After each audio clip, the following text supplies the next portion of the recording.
second strongest Atlantic storm in nearly 70 years, slowly moving along the east coast of Florida. We'll check with Justin Cruz for an update on Dorian's track. But first, the death toll in the Bahamas continues to rise. 13,000 homes were destroyed. Natasha Chen has more.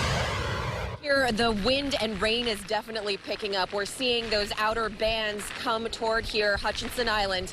And the local sheriff says that the evacuation order for this island will be lifted as of 6 a.m. Wednesday.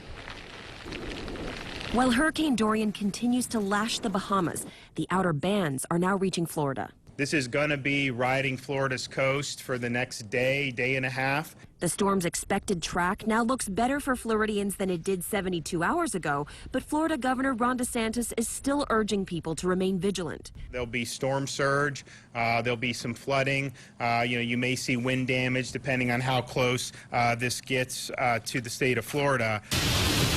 Already, Dorian has shown its potential for massive destruction, pounding the Bahamas for more than 24 hours, leaving buildings in ruin and residents without homes. Persons are still trapped in the homes. The water levels are rising in the areas. Up to almost 15 and 20 feet in some areas in some homes. After Florida, Dorian will then set its sights on Georgia and the Carolinas over the next several days. Residents there are preparing. Hopefully the water won't come over that. It never has, but if it does, it'll stop it a little bit. Won't stop it completely, but it'll stop it a little bit. For now, those in the storm's path will just watch, wait, and hope for the best.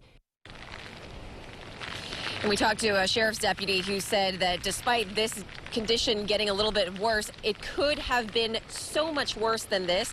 And we already see some residents who have decided to come back home now knowing that it is not going to be as serious as a Category 4 or 5.